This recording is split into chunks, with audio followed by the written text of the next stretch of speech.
Imbasan Anugerah Planet Music. Pada Anugerah Planet Music 2001, Datuk Siti Nurhaliza telah menerima Anugerah Penyanyi Wanita Popular dan Artis Wanita Terbaik.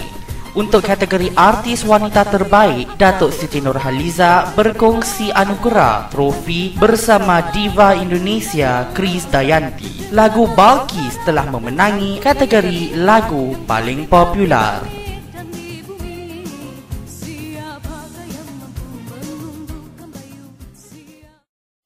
Imbasan Anugerah Planet Music. Pada Anugerah Planet Music 2002 dan 2003, Datuk Siti Nurhaliza telah menerima anugerah kategori Penyanyi Wanita Popular dan Artis Wanita Terbaik. Manakala pada 2003 pula, Datuk Siti Nurhaliza telah menerima anugerah khas APM.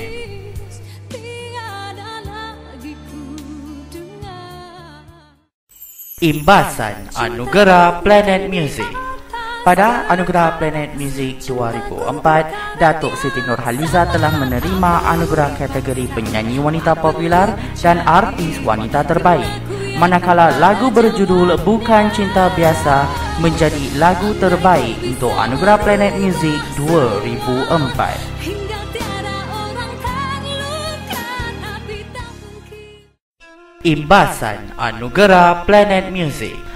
Pada Anugerah Planet Music 2005, Datuk Siti Nurhaliza telah menerima anugerah kategori Penyanyi Wanita Popular dan Lagu Rindu telah dinobatkan sebagai lagu paling popular di Anugerah Planet Music 2005. Imbasan Anugerah Planet Music.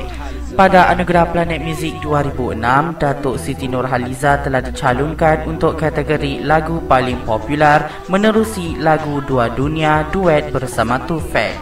Namun, rezekinya tidak berpihak kepadanya. Datuk Siti Nurhaliza telah memenangi anugerah kategori Penyanyi Wanita Popular pada Anugerah Planet Music 2006.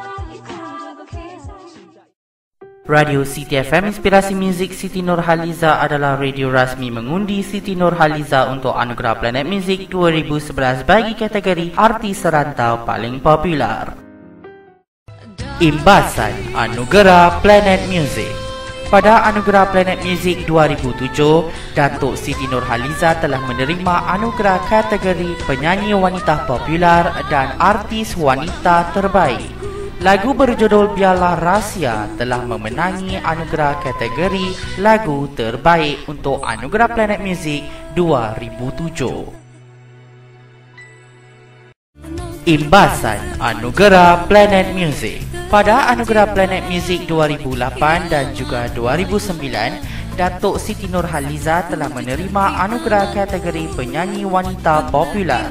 Pada tahun 2009, Datuk Siti Nurhaliza telah menerima anugerah kategori Artis Serantau Popular bagi Anugerah Planet Music 2009. Imbasan Anugerah Planet Music. Untuk Anugerah Planet Music 2011, Datuk Siti Nurhaliza telah menerima 3 pencalonan: kategori kolaborasi terbaik menerusi lagu Amara, kategori album terbaik menerusi album Siti Kini, Canda Tangis, Ketawa Duka, dan menerima pencalonan kategori Artis Serantau Popular. Mampukah beliau merangkul anugerah-anugerah tersebut? Jawapannya di Anugerah Planet Music 2011 di Max Pavilion, Singapore Expo, Singapura. Fikirkanlah, dengarkanlah suaraku.